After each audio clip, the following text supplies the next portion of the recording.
Good morning and welcome to the Daily Stack, the #1 Cardano podcast. It is April Fool's. It is April 1st. We have Carly Benson. We have Halston Valencia, my co-host. How are you guys this morning?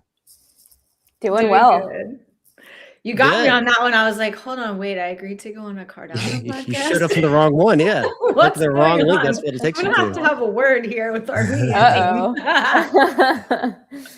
I feel like these days, like with Twitter and information moving so fast, it's hard to get people, but you just got. Yeah, you did get me. I mean, I know it's April Fool's.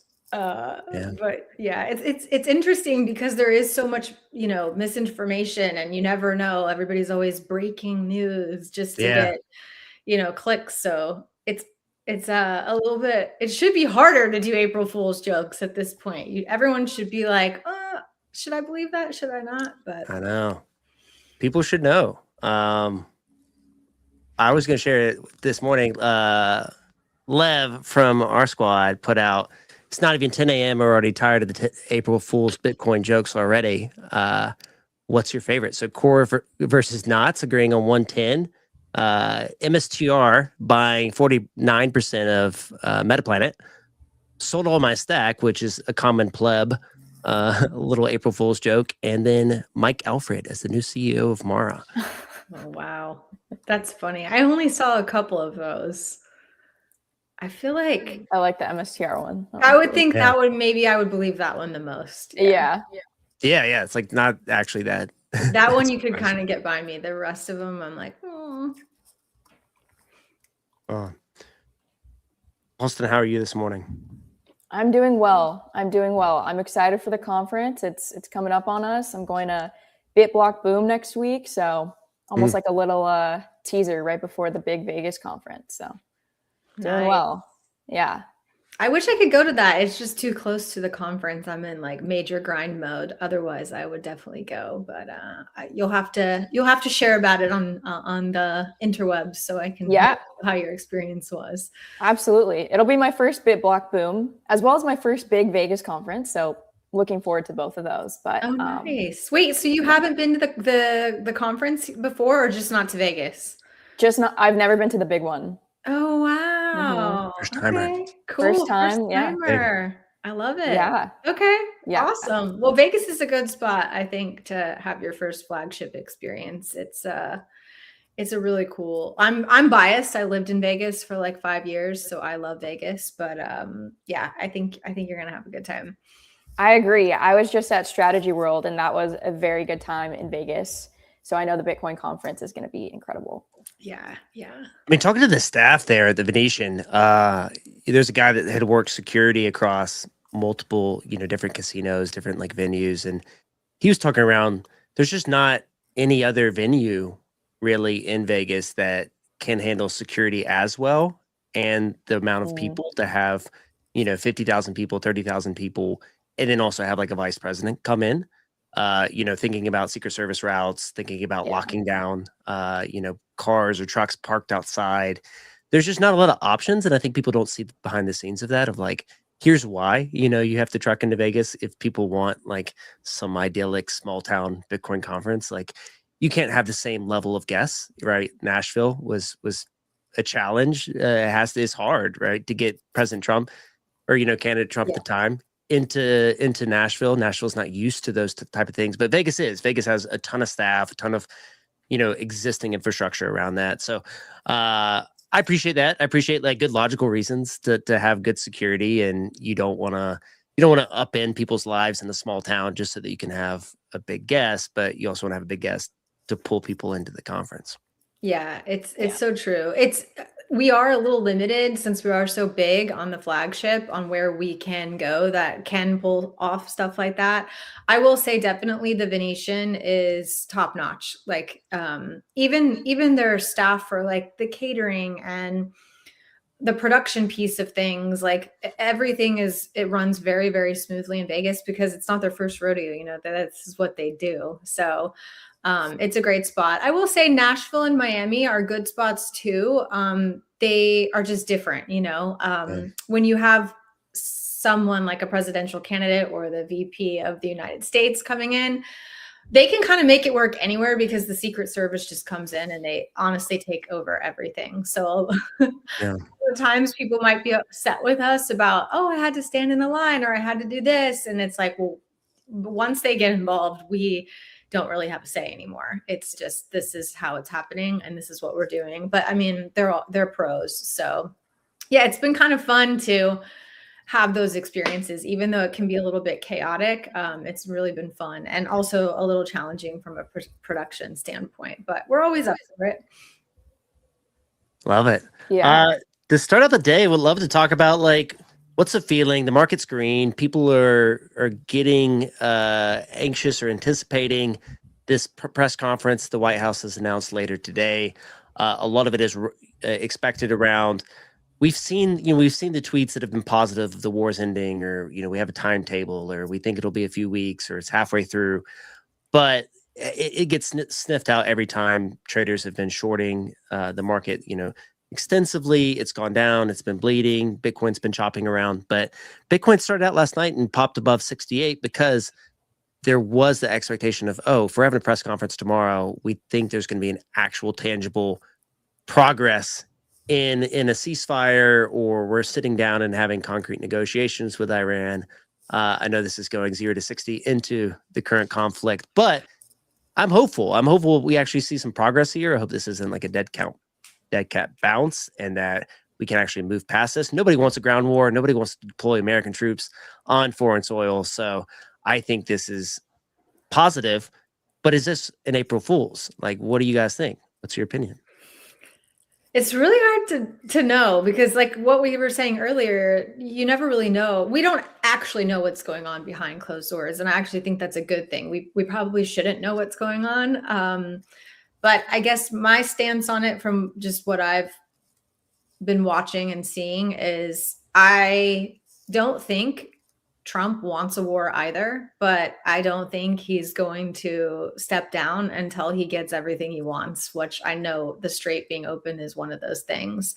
However, I did see he was doing an interview as he was like getting on one of the planes. I don't know where he was going. And he made a comment that there have been productive conversations. And that was from the horse's mouth. So we'll find out tonight, I guess. I like that he's doing a press conference so that we can actually hear from him what's really going on. But yeah, it's been kind of crazy to watch this all unfold. It has been. Yeah, I think you said that well. I don't know if none of us really know what's actually going on, but I think you're right in that Trump is not going to stop until he gets everything he wants. At the end of the day, like I think that he is really trying to reclaim our country's sovereignty. And I think a lot of people underestimate how much he's willing to do to get us back to being a completely sovereign country. And so I guess we'll find out tonight. I mean, I don't know. It is April Fool's. We'll see what the sentiment is, but I think he's a funny guy, but I think he has enough wherewithal not to say April Fool's on something like this. It's pretty high magnitude. And it's interesting to see what countries are actually being supportive and which ones are not. Like I saw that the UAE is taking measures to get the Strait open by force. Now, who knows if that's true or not? I've seen other things about them because obviously they're getting attacked from this too, and they're not really even involved. But now they're involved because they've been getting missiles all over their city. And I saw that they were getting pretty serious about revoking golden visas for anybody that's from Iran, even if doesn't matter how much they paid. There's a lot of money locked up in the UAE banks over there that is Iranian money. And I heard that they're going to freeze that money. So Iran has pissed off a lot of their neighbors by doing what they're doing.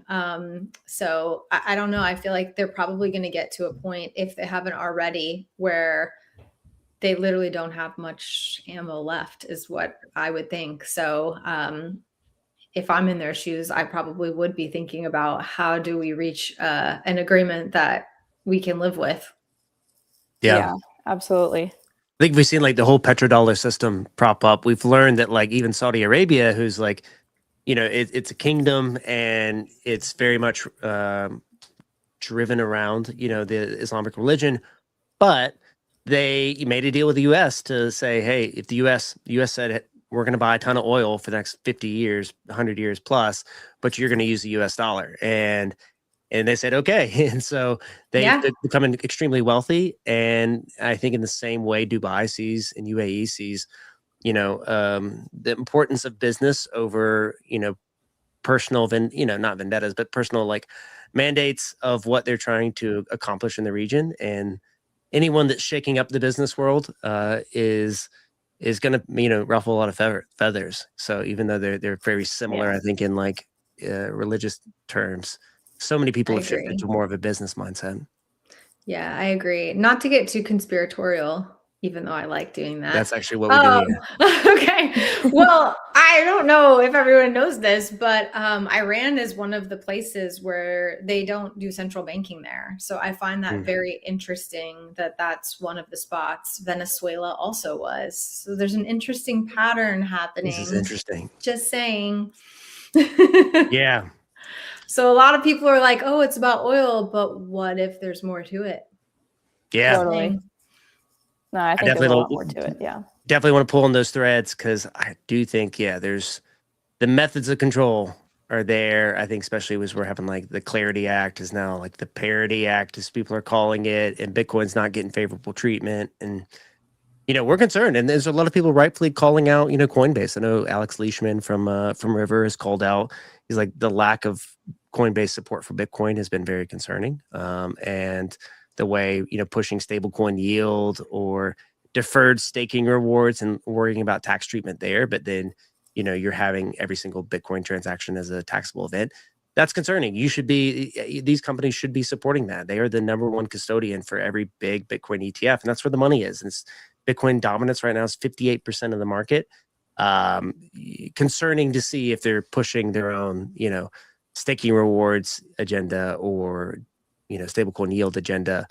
To be seen, though. I'm not a Clarity Act expert. Yeah, I'm not either. I'm tracking slightly on it. I will say I have seen Brian Armstrong try to address this on X at least. But again, it's one of those things where you don't actually know what's going on behind closed doors. My understanding of part of why this has not gotten passed is actually because the central banks are against the yield on stable coins because they can't offer the same amount of yield. So if you're getting 1% at one of the standard banks, but you can get 4% on a stable coin and an exchange, what do you think is going to happen? That money is going to leave those banks and it's going to go park it in stable coins where they can get paid a higher yield. And so I think that's probably the bigger thing at play because they know a lot of money is going to end up leaving the big banks, which if you're a Bitcoiner, they don't have the money. So that's a problem. And I think that's probably the bigger thing going on here of why it's getting stalled. But from what Brian Armstrong has said, it sounds like he is in support of Bitcoin. He's been a lot more vocal about Bitcoin, even when he was giving his talks at was that the World Economic Forum or not? I don't know if you saw those talks. But he was pretty vocal about supporting Bitcoin, So I'd like to think that they are, but again, you never know what's going on behind closed doors. But if I'm betting money, I'm betting money that the central bankers are more anti the Clarity Act because of the staking being higher on stable coins. Yeah. Yeah. No, that would make a lot of sense. So, want to get into your role. So, you've been wrangling the biggest egos in the space, the Bitcoin whales. Tell us about it. It can't be easy. I imagine, in your heads, you're thinking of like 10 Texas guys in like big cowboy hats, like this big around, coming in.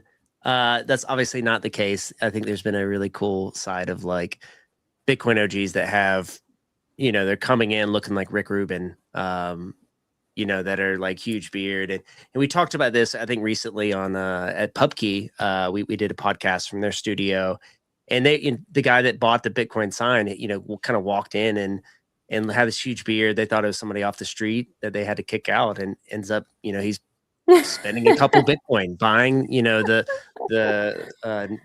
was it legal pad that has like buy Bitcoin that was held up in Congress. So you never know who you're dealing with. That has to be a fascinating experience. Yeah, honestly, believe it or not, whales are actually pretty easygoing. I mean, obviously you're going to have your outliers where there are some egos involved, but for the most part, they're pretty easygoing. And like you said, a lot of the Bitcoin whales are pretty inconspicuous by design. When you compare them to someone that's like a crypto whale, they're probably going to be maybe a little bit more flashy. Yeah. But yeah, it's been a really fun ride, just kind of building out this ecosystem. You know, the Whale Pass started, and I don't know if people know this, but the Whale Pass started in 2021, which was before I was on board at the conference. That was the first conference that basically we were allowed to do when everything was kind of starting to reopen after COVID. And they decided that year, hey, let's try to do a VIP ticket and see what happens. They'd never done it before. And it actually had a pretty big demand for it, and they didn't have anyone managing it. So this was in Miami in 2021. They had a gal that lived in Miami and just was pretty well connected. So poor girl, they gave out her phone number and just like had people calling her and texting her with all kinds of stuff. And she got creamed basically. And after that, that's when they said, all right, we need someone to run this thing and help out. So I got hired in 2020 or end of 2021, November 2021, as the whale concierge. But when I got in, I kind of realized, hold on, wait a second. We need to build out the infrastructure. We need to build out the product. Like, what even is the Whale Pass, you know? And so that's kind of what I got started on, and quickly, you know, started running the VIP services, the concierge services, and then now I'm heading up the product altogether. So it's been quite a ride, just to watch, like you said, the evolution of the Whale Pass holder. You know, back in the day, and maybe even 2021, and a whale was considered someone who has 10,000 Bitcoin. So like, it's not a coin. I think even the definition of who a whale is these days has a little bit shifted, just because obviously. What is your definition of it? Like, what like if you had to give one that's like off the cuffs, like I would say obviously net worth plays a role in it, but I don't necessarily think it's tied to the number of Bitcoin you have. I would say sure, you got to have a decent stack, but obviously Bitcoin's worth a lot more than it used to be. So I think there's different levels of whales. You know, I'll tell you that the Whale Pass holders are typically investors. They're high net worth individuals. Some of them are people who have been in the space for a long time, and they do have hundreds, maybe thousands of coins. And then some of them are people that have an extremely high net worth, but maybe they've invested in a fund or an ETF or something like that, where now their money has exposure to Bitcoin and they're paying attention a lot more.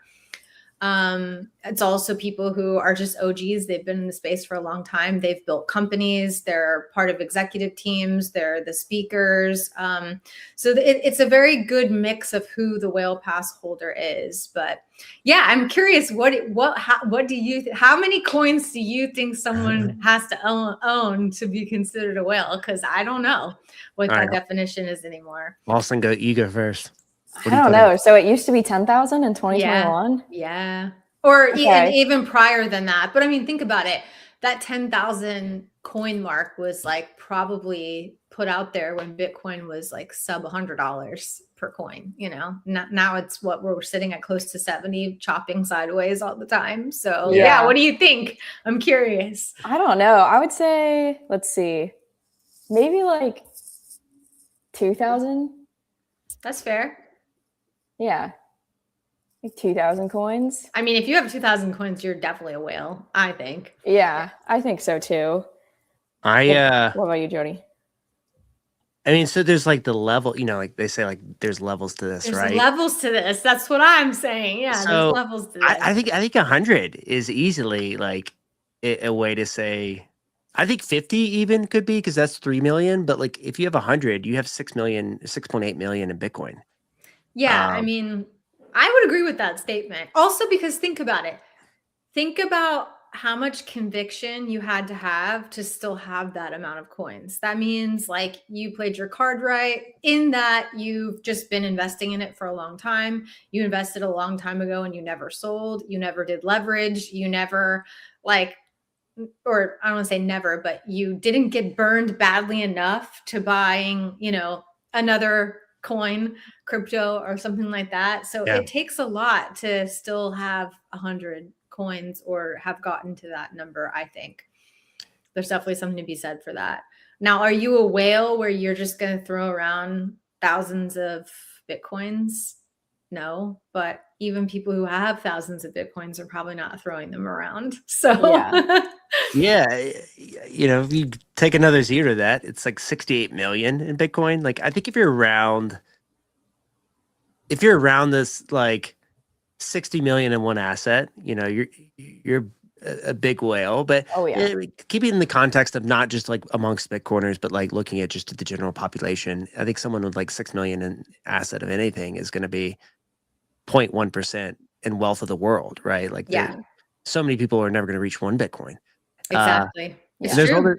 there's all those like levels of like, if you have like 1 to 10 Bitcoin, you're like a shrimp. And then if you have 10 plus, I think you're a dolphin. I need to like go through and just make a graphic and then of this. there's a shark or something like that. Yeah. I mean, honestly, I think you're not a whale necessarily if you have one Bitcoin, but maybe eventually you will be, in 2030 or 2040 when Bitcoin's worth however much. I mean, what is Sailor saying now? Like 13 million a coin by 2035 or something like that. There's going to come a point where being a whole coiner actually puts you in almost a whale status. So I'm here for those days. But it's an interesting thing to think about. This is what I always, when I'm talking to someone who doesn't really understand Bitcoin or is asking all the questions, or maybe a little bit greener, I always ask them, how many millionaires do you think there are in the world? And then they answer the question, and usually it's pretty low. But from what I've read, there's over 60, let me think about this. There's 60 million millionaires in the world, which means there's not enough Bitcoin for every current millionaire to have one Bitcoin. So when you think about it like that, it's the supply and the demand gets real clear at that point. And now you're not even factoring in the institutional players and, people like that who are also getting their hands on it, and psychopaths like us who are just never selling. So pretty crazy to think about. Go ahead, Olsen. Oh no, I was just agreeing. That is pretty wild to think about. Yeah. And I think there's people that like, there's an ego side of, you don't want to miss the boat once you have enough money like that. You have, people grow up and get mature, but not always, right? Like, you have people at like competing on seats courtside at Lakers games, and it's very ego driven thing. Or even like these sporting venues, like at colleges, they donate more and more and more to get their name on buildings, and they're not going to want to miss the boat and have no exposure to it. So I do think that's a really good example of like, if there's not enough for all the millionaires in the world, then how, the scarcity factor is going to drive it up. And right now, I think with the abundance of AI just creating endless content, endless websites, endless businesses, it's inevitable that like you need something that's scarcity. I think real estate's still going to be a really good thing for people to learn and invest in, but it's going to be harder to attain, for the average person. Yeah, and we're seeing that play out already nowadays. I mean, I don't know all of the stats on real estate, but I do know that with the interest rates as high as they are, and then the prices of homes still staying like they think it's 2021 still, it's priced a lot of people out of the market, and so it's just sitting there. But that's, I think real estate will always be a place where people perceive that that's a good place to park their money. But I mean, if you really compare it, if you bought a home even 5 years ago, you probably paid, in Bitcoin terms, you probably paid double the amount of Bitcoin then as you would now. It's like a $500,000 house back that, you know, even 5 years ago would have cost you, I don't know, 20 Bitcoin, and now it would cost you about 10. Yeah. So in Yeah. terms, I in love showing Bitcoin that chart. terms, yeah, Yeah. like you've seen, you know what I'm talking about. So when Yeah. you look Your at it life like gets that, it's, cheaper. Mhm. yeah, in terms of Bitcoin. I mean, Yeah. Bitcoin's That's always king a difference. in my world. Yeah. Nothing is Yeah. going to outperform Bitcoin in the long term. It's going to eat everything. So I question, agree. and while we're still on the whale topic, let's say for the plebs that are outside, you know, that like at the Bitcoin conference, and they're curious about like what goes on inside the deep, right? Or you know these whale only sessions. What's been some fun or funny experiences, people you've met inside of there, some of the conversations that have happened, because you have like, you know, normal people that just love Bitcoin. And then you have like Uncle Rockstar, you know, early like dev, you know, you have Issa, I know, is working with you guys and does some content from there, you know, so people see her all over the Twitter and they're like, oh, there's this content creator in person. And then other people that are like, you know, CEOs of these companies. What's it like? What's been some fun experiences you can share? Sure. Yeah. I would say that the Deep, which is basically like what we call our VIP lounge, if you get a whale pass, you get access to the Deep. I would say that's one of the main things that people are paying that top dollar for on a whale pass, is to have this level of access, because truly you are in a room with the people who are moving and shaking in the space. The conversations are typically about, you know, companies that are forming and investments that can be made, investors who are looking to invest into things. And so you're really able to rub shoulders and make connections and form relationships with that particular ecosystem of the people that you just mentioned. But yeah, it's always really fun. Like I'll always remember, you know, I think that was 2023. I want to say we did a deep session with Michael Saylor, and at the end of it, he's like, so should we do some pictures? And I was like, what do you mean? You're going to do a photo shoot with people in here? And the line was super long. Yeah. He stayed for an extra like 30 minutes just to shake hands Wow. with people and take photos. And I thought to myself, well, he doesn't ever do this. So that was very generous of him. I'll never forget that moment. He usually stays after and, like, you know, says hi to people and lets them take a photo. Last year we had Grant Cardone, which he's a, you know, huge real estate mogul, billionaire guy, and he's just in there shaking hands with people. And I remember I took a photo of it, posted it on my Instagram stories, and I'm like, it's not every day that you just get to shake hands with a billionaire, you know. Obviously we've had Eric Trump in there. He's another one. He doesn't necessarily stop and shake hands with everybody for security purposes, but it's been really next level to have these types of people in the deep, where you're having, it's a much more intimate setting, you know, like 20 or 30,000 people at the conference and you're at the main stage. You're probably not getting a front row seat unless you're a whale. That's another perk of a whale pass, is you get front row seating. But when you're in the deep, and there's, you know, let's say last year we had around 2,000 people in there. But you can literally get up front and center to the deep stage where we're having these conversations. You know, we had Brian Johnson in there last year. Really? Yeah, the Don't Die guy. And so Yeah. that was really cool to have him in there. I'm trying to think. I mean, we've had so many amazing speakers within the deep, but yeah, just that level of access to feel like you actually could go up and ask them a question, you know, I think is invaluable. And that's a big reason why people are willing to pay for the whale pass, because they're going to get to shake hands with people like that. They're going to have these intimate experiences. The fireside, it feels like the fireside chats in there feel like you're kind of sitting in your living room almost.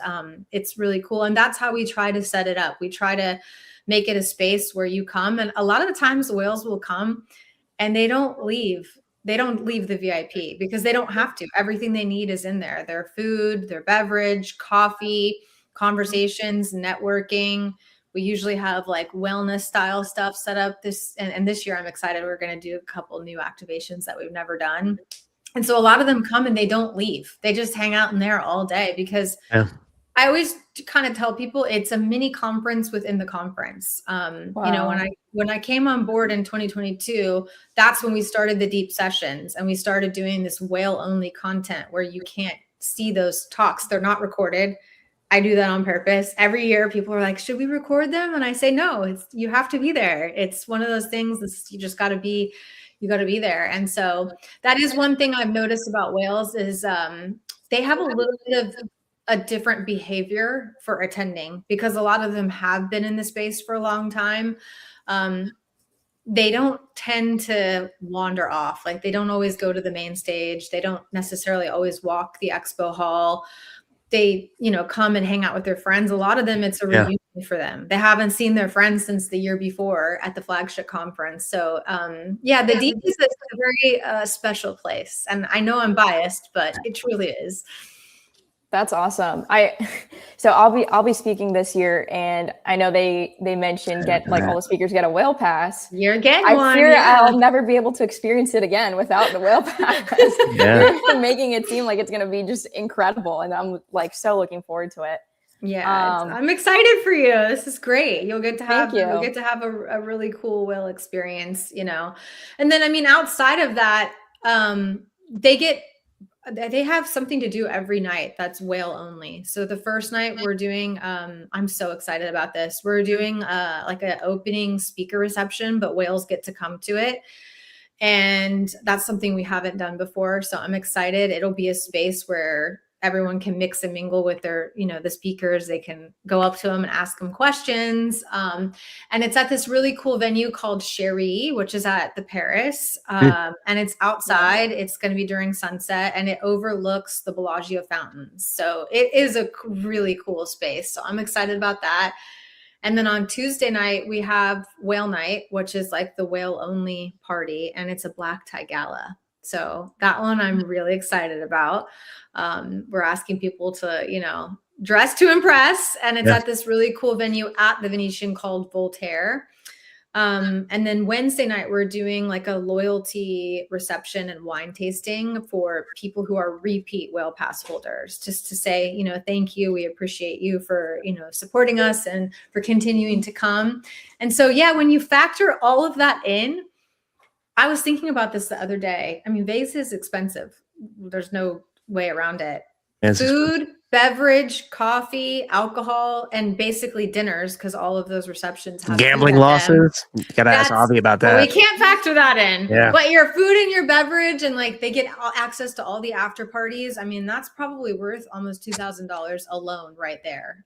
You know, so people see the price of the whale pass and like, oh, it's so expensive. But when you really break it down, there's a lot of value there for it.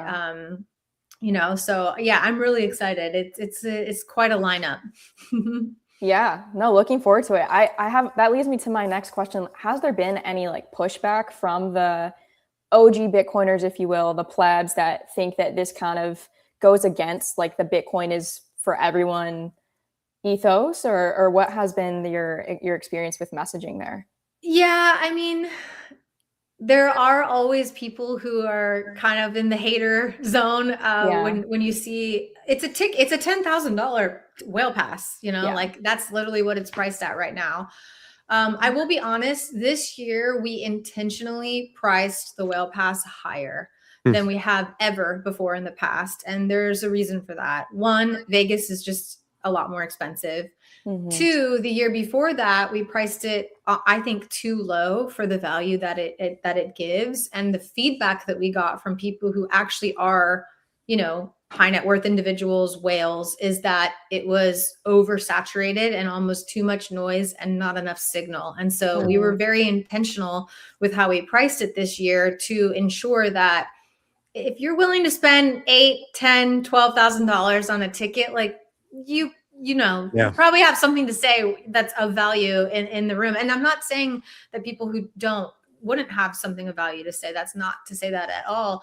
It's more what we're filtering for is true signal.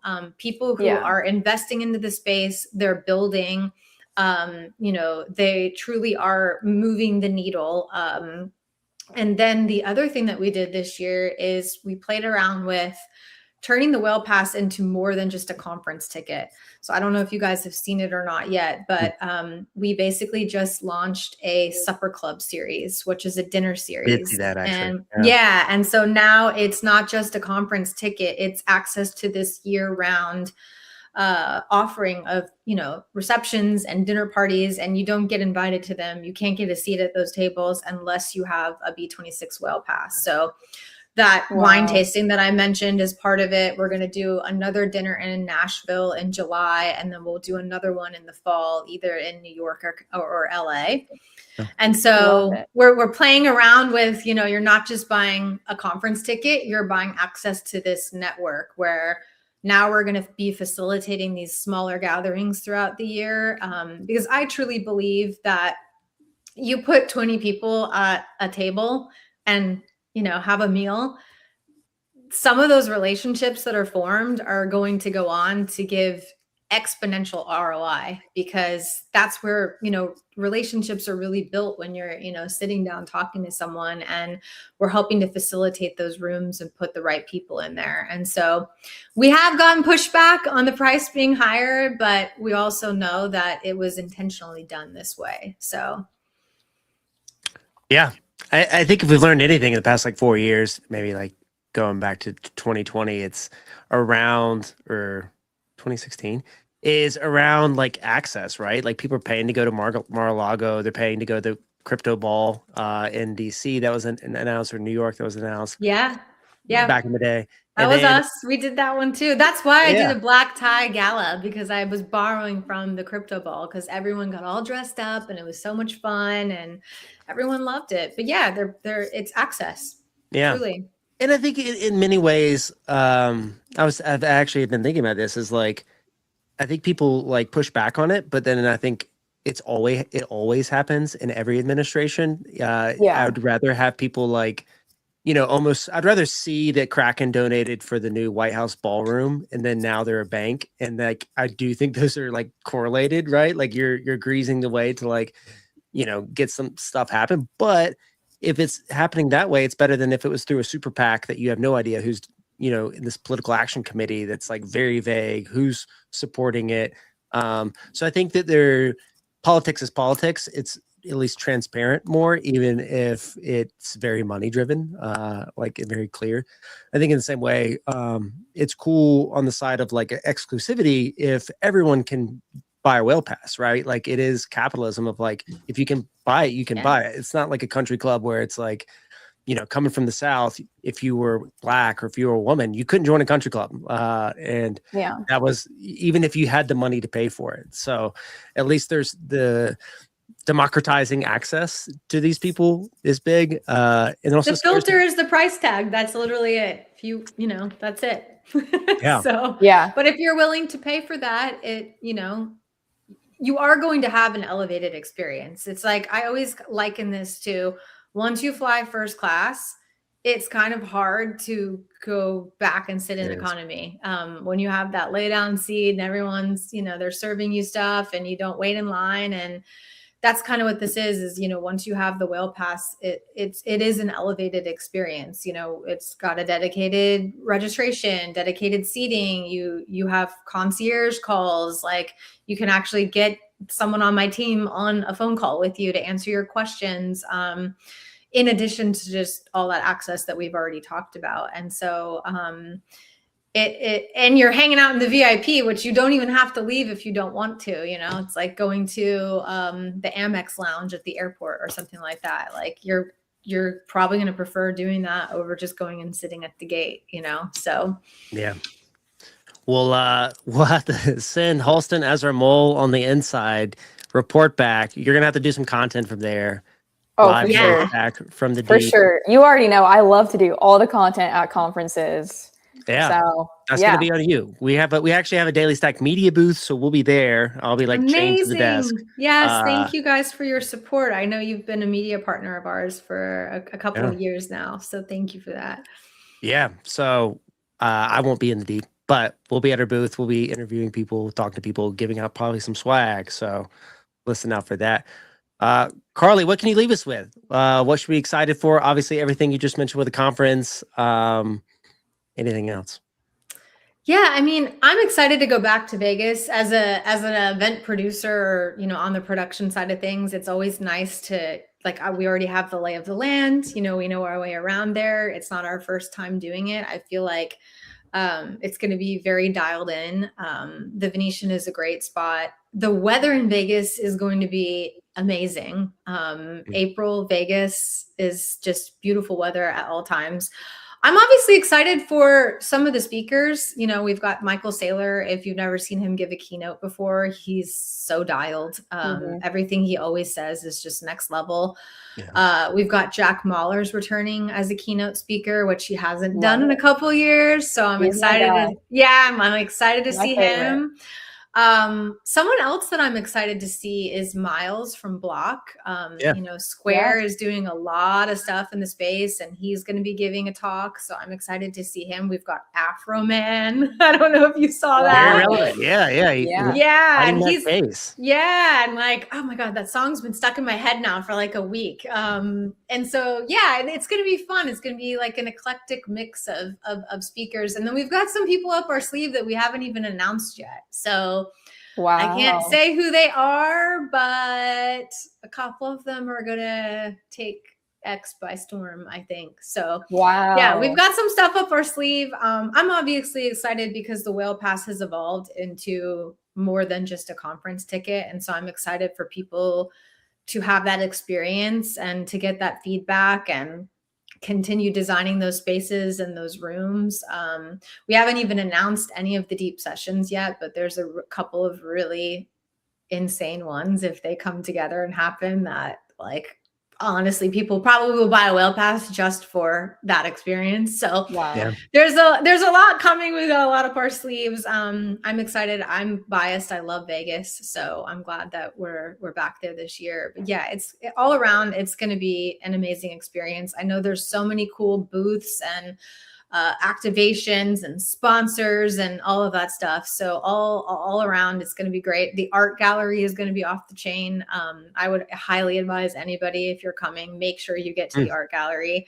Our director, Dennis, always puts together some really amazing art. So there's something for everyone. It's not just whales. Obviously my head is down and that's where I focus, but the whole entire conference experience is something really magical. So I think it'll be fun for everyone.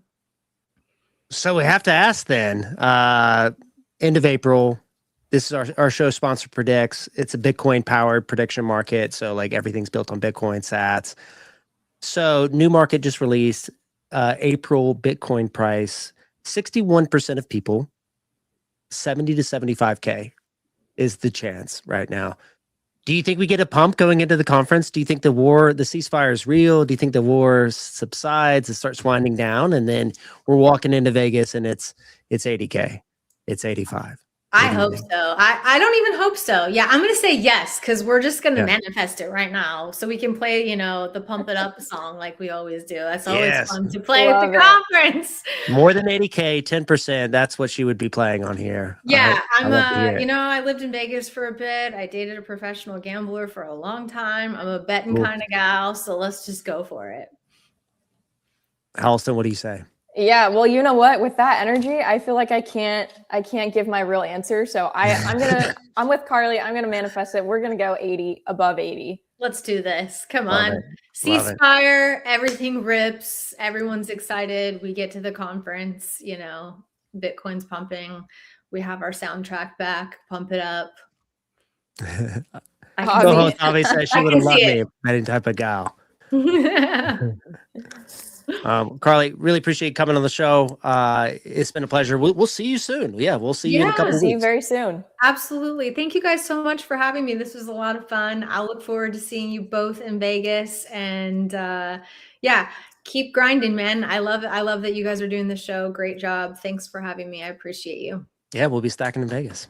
Yeah. Okay. Thanks for coming. We'll see you soon. And we'll be back in 5-10 minutes with Sam Knight on the AI side. So we'll see you guys in. Bye, guys. Damn.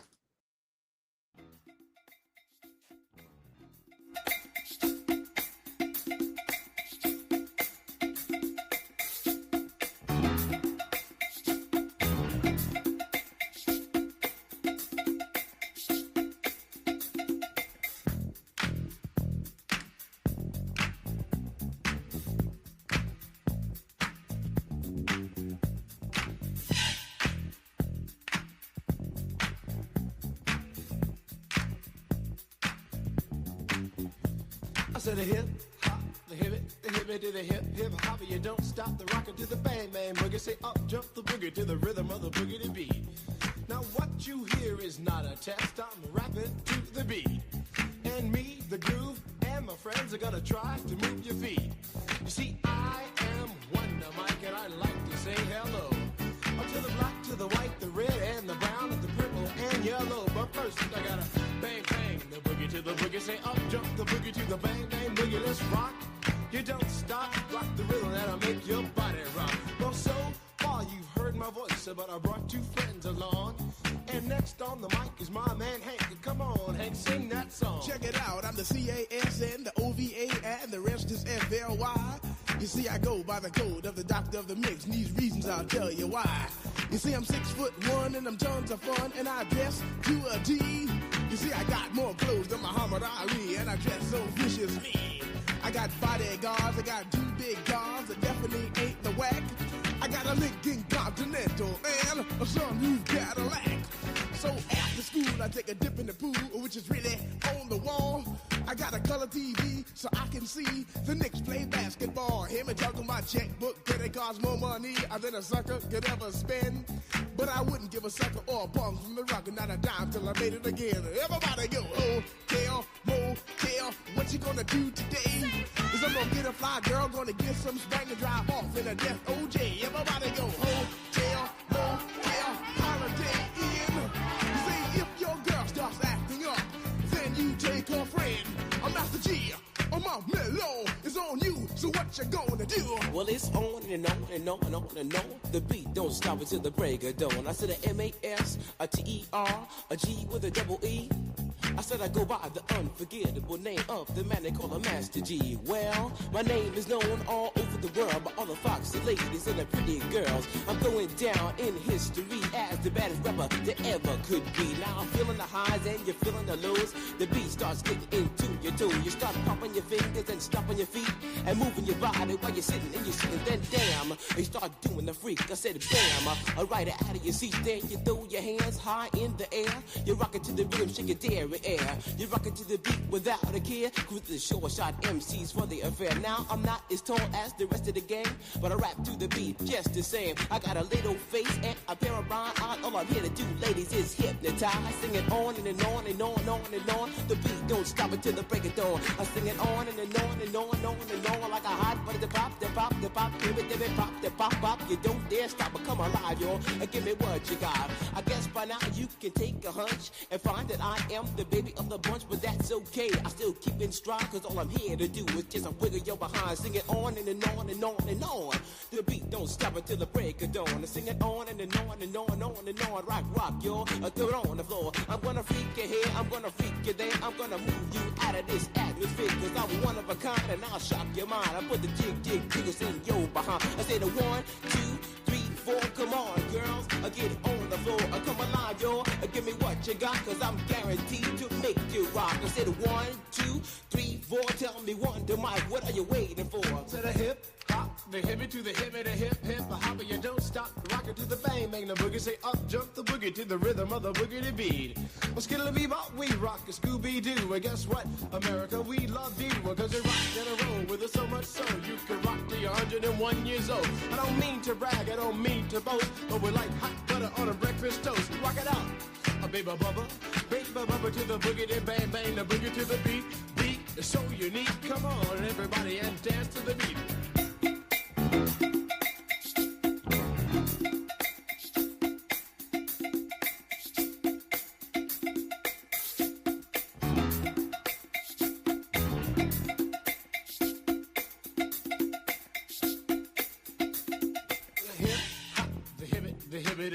Hip hop, you don't stop. Rock it out, baby bubba to the boogity bang bang, the boogie to the boogity beat.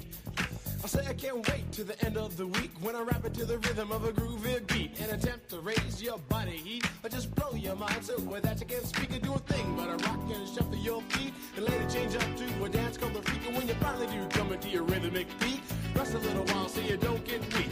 I know a man in Hank, he has more rhymes than a serious bank, so come on Hank, sing that song to the rhythm of the boogie, bang, bang, the bomb. Well, I'm imp the dimp, the ladies pimp, the women fight for my delight. But I'm the grand master with the 3 MCs that shock the house for the young ladies. And when you come inside into the front, you do the freak spank, you do the bump. And when the sucker MCs try to prove a point with Treasury's trio, or with the serious joiner from sun to sun and from day to day, I sit down and write a brand new rhyme because they say that miracles never cease. I've created a devastating masterpiece. I'm gonna rock the mic so you can't resist. Everybody, I say it goes like this. When I was coming home late one dark afternoon, reporter stopped me for an interview. She said she's heard stories and she's heard fables that are vicious on the mic and the turntable. This young reporter I did adore, so I rocked the vicious rhyme like I never did before. She said, damn fly guy, I'm in love with you. The Casanova legend must have been true. I said, by the way, baby, what's your name? Said I go by the name Lois Lane, and you can be my boyfriend, you surely can. Just let me quit my boyfriend called Superman. I said, he's a fairy, I do suppose. Flying through the air, the pantyhose, he may be very...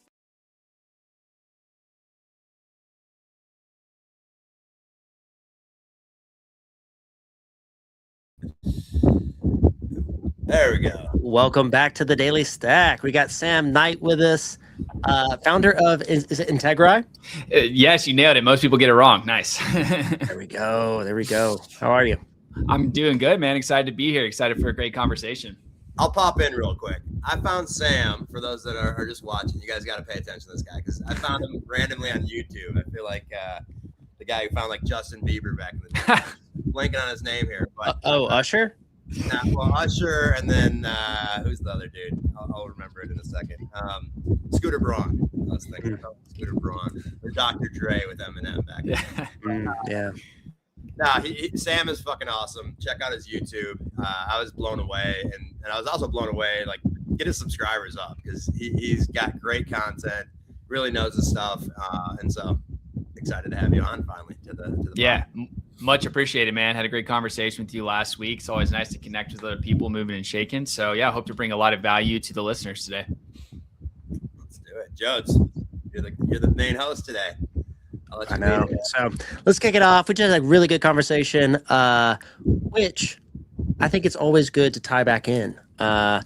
Is the Trump announcement today going to be real? Is it going to be, the market sniffs it out very quickly of like, is this just a lot of talk? Is ceasefire actually happening? I know we're jumping hard into geopolitics, but we just had an hour of it. And this is the big news moving today. The stock market loves it. Micron popped this morning. SanDisk is moving. We talked about Micron on the show yesterday. So people are saying that, I think generally the market is like, we oversold the memory. The Google news is great, but short term, Micron's still a really good business with 3 years of demand already locked up. They've already sold all their capacity. So now the market is very hungry. This is a dead cat bounce. Are we going to get rug pulled at whenever the press conference is later? What are your thoughts, Avo and Sam? I'll go first just because we were talking about that. I was on the pod yesterday. Yeah, I thought Micron, great company. They've really taken off. I mean, SanDisk and Micron have been bangers, I'd say, this year. And then they just fell off, I think, 20-25%. And then what I said to Sniper, I was like, the Google news is interesting, but it's in the research phase, right? And Google themselves, I think, had spent $180 billion or committed. So, they know internally what's going on before they release the research report, right? And so my thought was like, all right, it's either here, it's not going to be as much of a scale. Like Micron, as you mentioned, sold out for 3 years. So I think they're, we're on, we're like 3 guys that are on AI constantly, and I get compressed all the time, and they need more memory. And I was just like digging in further and further, and I'm not alone. I think everyone, we're maybe like still like the 5% people that are in this hours and hours a day. And I think it's going to just become more and more ubiquitous where everyone's going to start using this more and more memory is going to be needed. So I think they're good for a while. I still like Micron. But to your point, Sniper did say, like, watch the rug pull. I always rumors, sell the news type of thing. And so you never know with Trump. I got out of those SanDisk, but those things were up. I didn't get in the full. I took a 25% gain, and I was happy with it on those calls. But you got in yesterday on SanDisk. It was up 1,200% or something today on those calls for the weeklies. So yeah, the Micron yesterday, the calls I bought 500%. So not what you always want to invest in, but it is a play on thinking, with the press conference coming up, I feel bullish. Like I'm permanently bullish. Sam, how are you feeling on everything going on this week? Yeah, there's a lot happening, right? And I think with Trump in particular, you really nailed it. It's very hard to tell, are we going left? Are we going right? Are we going straight? There's a lot of posturing. There's a lot of talking, and it's what's actually going to come to fruition is the question. And honestly, the interesting thing is a lot of people have no idea. Like, I don't think anyone is in a general consensus about which way things are going to go, which makes it very hard to predict the future, right? But what I do know is, at least so far in the Trump administration, usually what happens is big announcement. There's a lot of kind of hoopla about it. Usually after a couple of weeks, it'll die down and kind of mellow out, and it might get revisited in a couple months. So it's really hard to say, but like with Trump, he's a wild card, and it should be very, very interesting to see how things play out for sure.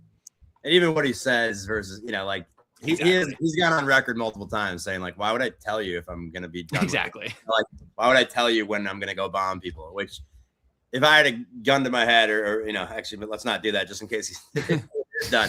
But I would say just overall, like, I don't think the war is going to wrap up like tomorrow. I think it's going to take a while. They want the Strait Hormuz to like be run by the U.S. A lot of the Gulf companies, I call them now, countries, which are basically companies, did say that they want the U.S. to kind of control that. And so I don't think Iran's going to just bend over backwards for that. And so my guess is that it's going to take a little bit longer. I mean, he said initially it was going to be 2 weeks, and it's been going on now for a couple months. So my guess is that it's going to take a little longer, but he could come with news that they're winding down. Will be interesting. That's why we have the market, right? Yeah. So outside of the markets, Sam, excited to bring you on today. We want, for our listeners, how can we actually apply AI to what you're doing, your business? I go through and we have our OpenClaw, Claudius, and we're trying a lot of stuff. But you have to be honest. Like, people are smart on Twitter. The plebs are smart in the comments saying, like, hey, Alex Finn, like, you're spending $20,000 on these Mac Minis, or these Mac Studios. What are you actually shipping? Like, if it's like your business we have to be able to go out and like buy your product, and we're not seeing it make ripples actually in the e-commerce world. And who knows? I think Alex does a great job with education. But people are going to, poke the veil a little bit to see, is all the automation and processes and everything you're building that's manual, or you say it's manual and it's leading to revenue, is this just hype to get engagement? Or are you actually building a cool business? Are you actually getting customers? And I've had so many pitfalls where I've seen, this is just another dashboard, or this is just another reminder that I've set up with Claudius or OpenClaw bot that's spending a lot of time, and it's not leading immediately to revenue. And so we had Pulsia on last week, Ben Sarah, and I thought that he had a really good vision of like, let's make it super, super simple. People just log in, create their business, start running meta ads, start tweeting out stuff. And you cut out all of the cron job skills, downloading all this stuff. And there's other, things to think about with like data sovereignty that we like, obviously, as Bitcoiners believe. But I think that just having the very tunnel vision of like, get one simple, good MVP product that people will pay for. And that is going to like provide value, and you'll learn a ton from that. Tell us about what you're cooking on and how you're thinking about applied AI in a way that's beneficial. Well, I'll say this just to start off, there's a lot of hype, and then there's a lot of pushback on the hype, which obviously anyone that lives in the world of Bitcoin, in the world of cryptocurrency, can understand, right? Because they've been in that battle for a long time as well. And the question is, what's actually legit versus what is a pitch essentially from a company to try to raise $100 million or $500 million or $1 billion. Yesterday, I think OpenAI announced that they raised $122 billion, which is pretty staggering. So I think the first thing I would say is that the money flowing into these large AI lab companies, these people are investing in it for a reason, right? They see a path to revenue. And if you think about just other industries, other companies, think about Uber, for example, Amazon, for example, they went a long time without generating a profit. Now, AI is different because AI is a blanket term for about 1 million different things, right? So it's my whole point is that it's very early. And I do think that in my experience, working with hands-on with a lot of businesses, I am seeing a lot of needle moving builds being put into businesses. The problem is it's not always a one-to-one correlation to revenue. And I can give you an example. So if someone is running a business, you're going to have tasks that you're repeating over and over again. It could be data ingestion, it could be research, it could be, you name it. But if there is a task that someone inside of a business, or even a job for that matter, is doing over and over again, that is a prime candidate for automation. And right now, as of today, I guess it's April now of 2026, automation is the lowest hanging fruit for AI. Yeah. Now, I think there's a consensus among that. But we can see what's coming next, right? There's the open clause, there's the agentic workflows. I abuse Claude every single day, with CoWork and Claude Code plugged into my workflows. Even with ChatGPT, I've been using a lot of their agent use.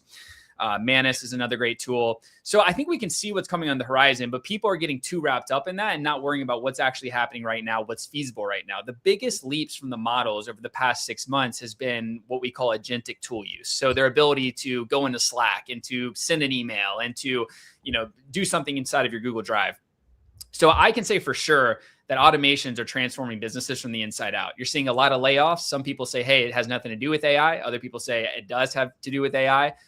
I think it's kind of somewhere in the middle. I think a lot of these businesses are overstaffed, but they're also implementing automations that allows them to get rid of a lot of people. So to make a long story short, what I would say is automations can free up kind of that monotonous work that you have to do over and over again and allow for you to work on higher leverage opportunities, which should allow for increased revenue, more sales, whatever those higher opportunities are. But it's not a fact of let's put in this AI system. And it's not like running an ad where you spend $1 and you say, oh, well, I spent $1 here and I made $2. It's more of a put in a system, things become more efficient, business grows faster, things scale faster. And that's really where you're seeing the results right now, not in a dollar sign, but more of a productivity standpoint, which does correlate to those dollar signs in the end.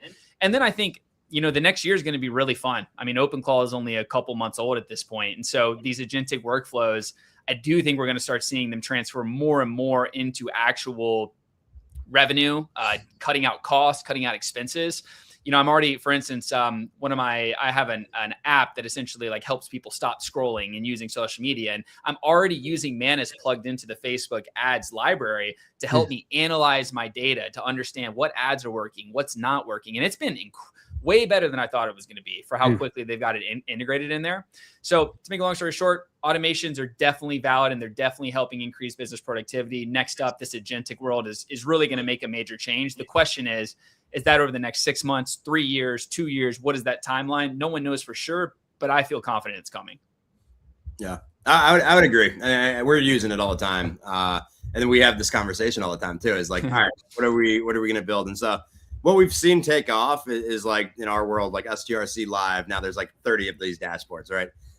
But kind of like the single use case does seem to be the ones that at least are driving attention. And then maybe we click. So I just made like today, it's not released quite yet. So I'll save the big reveal here. But just a simple Chrome extension. I've always wanted one that just shows I can hover over it quickly, get the price of Bitcoin, see what whales are doing, see fear and greed. One click. It's very simple. But that will then drive people to 21 Rates, which is our company, right? So who knows? The jury's still out. I haven't released it yet, but we'll see if that like internal tool that for me is something that I would like, and then trying to figure out ultimately too what the mass is like. And I think that's the problem with a lot of businesses, that a lot of founders, we always bump our heads against the wall. We're like, oh, we think that's pretty cool.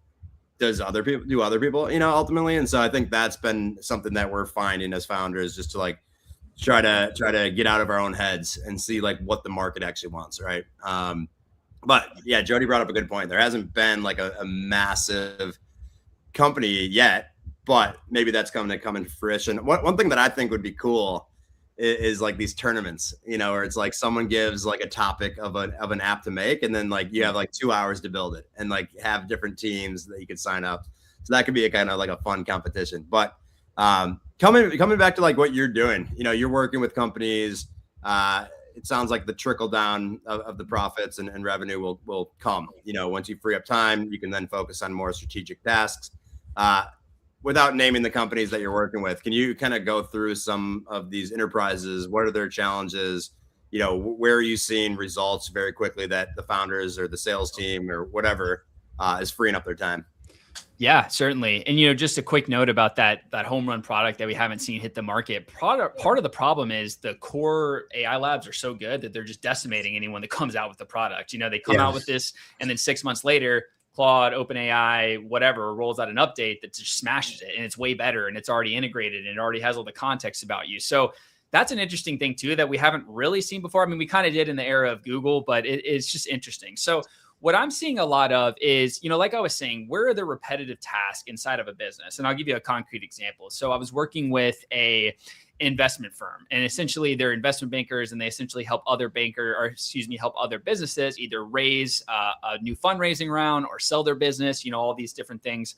And they were spending probably 8 hours per lead that would come into them, call it 6 to 8 hours, just deciding, is this even someone we want to work with? They have to go through hundreds and hundreds of pages of documentation, PowerPoints. Sometimes the data is not clean. It's a back of a napkin, and you have to compare it with the PowerPoint. You're just running around in circles. Mm-hmm. That is a very low leverage task that must be done.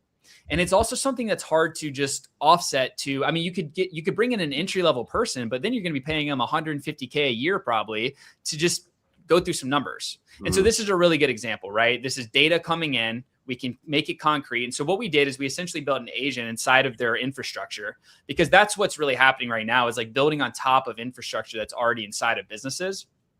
And this agent essentially does all of that analytical work for them. Now, 8 to 10 months ago, the accuracy of that, I would have felt kind of iffy about it. Like I said, over the last 6 months, it's increased exponentially. Context windows, all of these models are able to digest a lot more information. So now what happens is, instead of them spending 8 hours a day on this intake, now they put it into the system. It runs, basically multiple agents run multiple different scans for different information. It spits it out on the other side, and they can just look at it from a bird's eye view and say, oh, we like the way this is going. We like these numbers. This is someone we want to work with.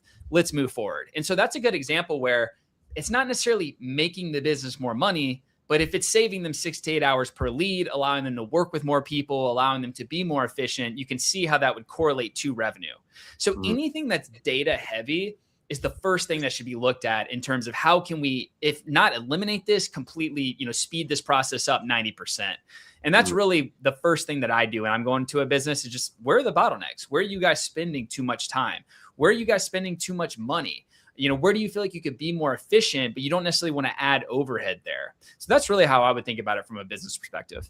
What do you think the impacts of, and maybe it's not job loss, but maybe we haven't seen it yet, like the interns that used to get brought on, that was the work that they may have been doing, so like, that's where I'm concerned, is the people that are graduating now that are going to see kind of this 09 collapse, like the people that graduated 08, 09, they were having trouble getting jobs. That's where I think we'll probably see is like less and less hiring, where they used to need to hire some of the more junior roles. And I do, I've talked to friends that they're on like a 6-month layoff. Basically, after 6 months, they're going to get laid off. And I was joking with them. I was like, well, the AI is just collecting all of the work that you do every single day. And then Rahul's going to be in your seat, or whoever's going to be in that seat. So it is pretty fascinating to see how this unwinds. One topic that I do want to touch on, since it's so relevant as of yesterday or 2 days ago, with Anthropic. Explain it to our audience like a fifth grader, basically, of what actually happened. Does it really matter? I was trying to explain this to my friend today. He said, teach it to me like a 10th grader. So I typed in AI. I said, 10th grader, but it is interesting, because I think if it was a public company, the stock would have dropped probably 30%.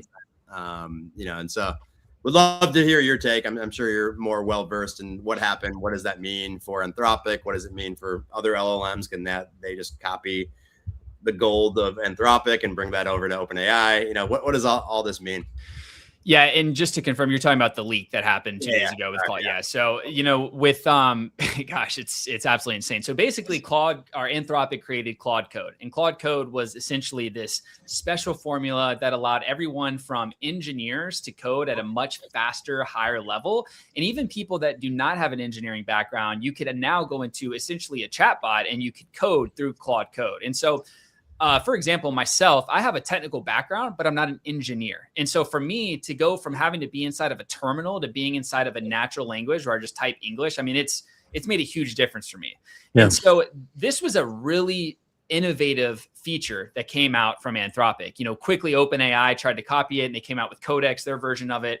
But essentially what it is it's an easy way to use AI to code. And the thing about Claude Code is it's just incredible. It, whether you're just mocking up a design for a website or you're actually building out an app you want to release on the App Store, I mean, it can really take your prompt and put it out there. You might need to go back and forth a couple times, but it is so good. I mean, I think that once this came out, there was kind of a, oh my gosh moment in the industry where people are like, wow, we're hitting that kind of acceleration point right now. Yes. And we could see it happening.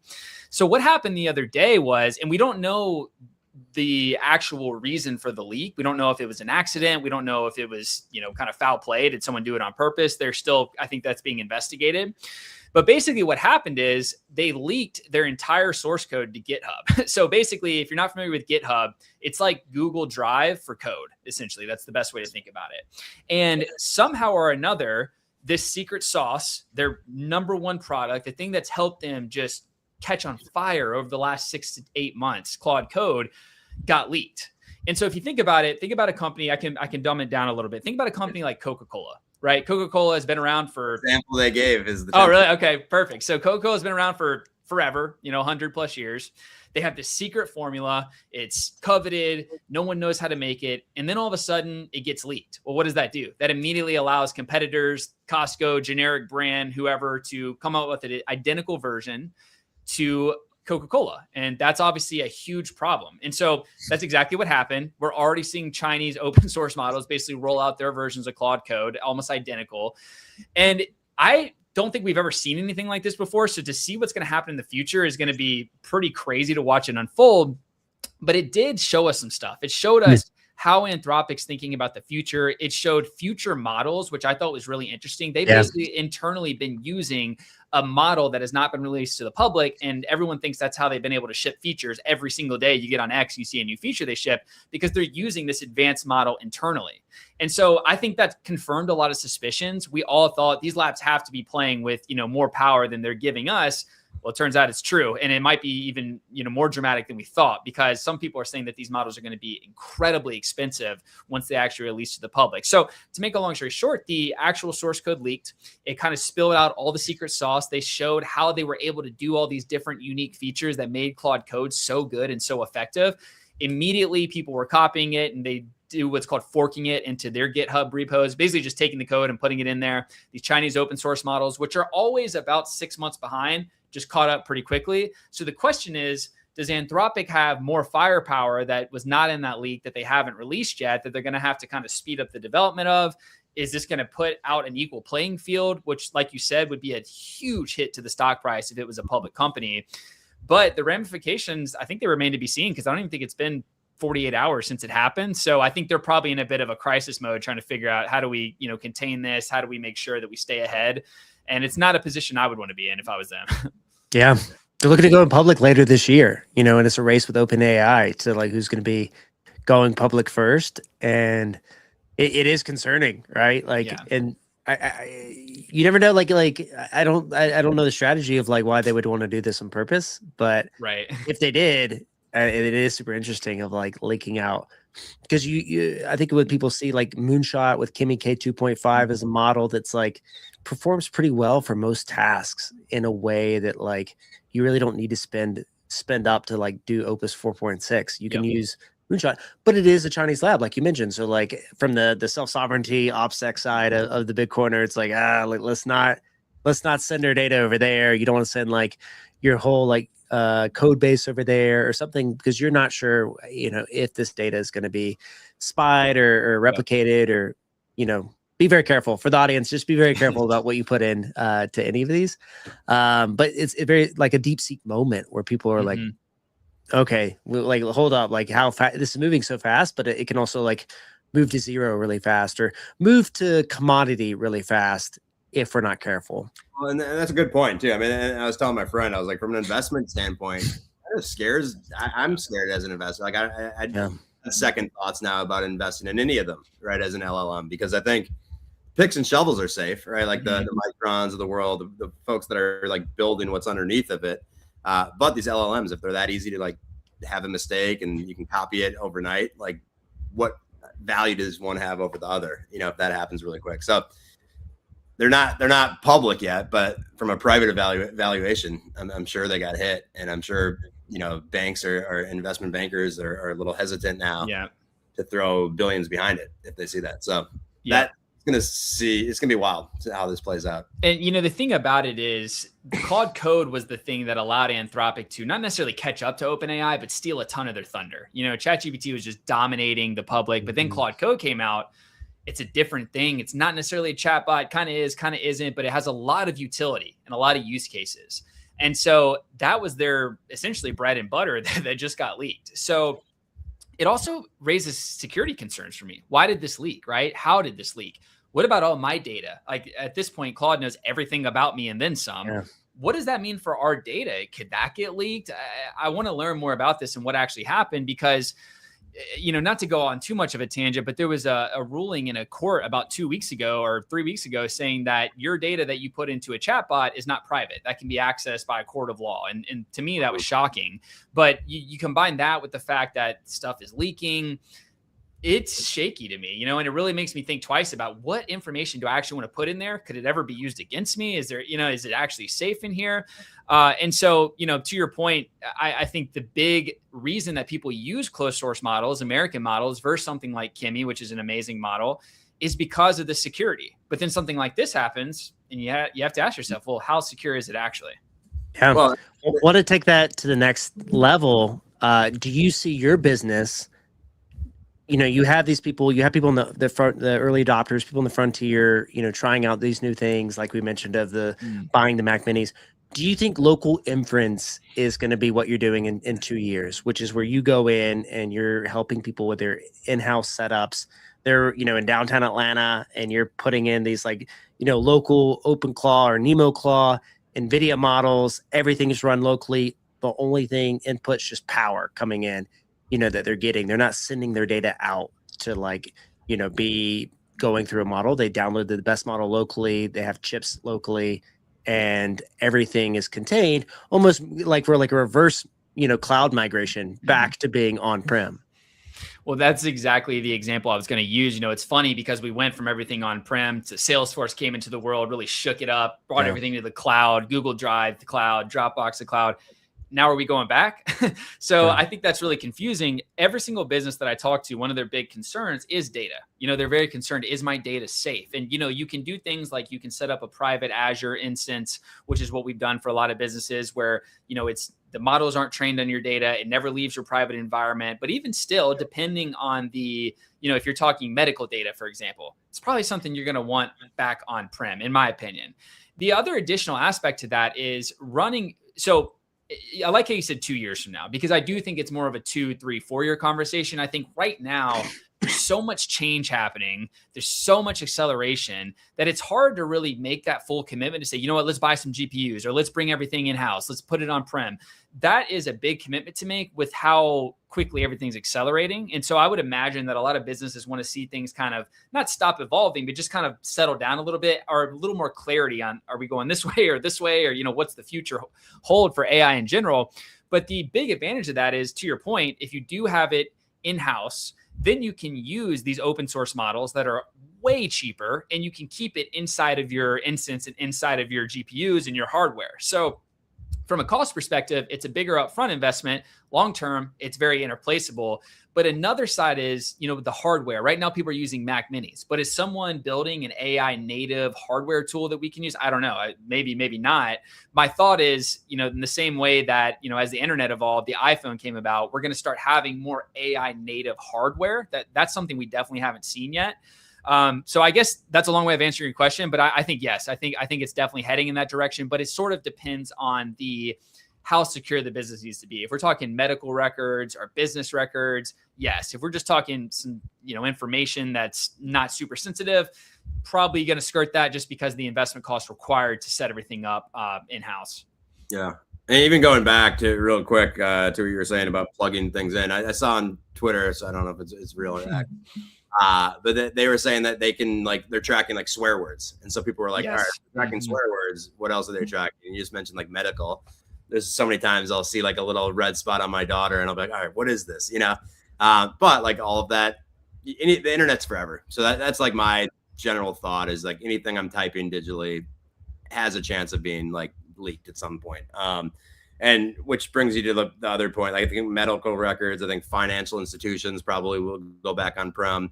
I was researching this, about a month or two ago, and called Dell, which is like a dead stock for a while. And Dell was like the biggest company for coming back on prem. And so that was quite interesting.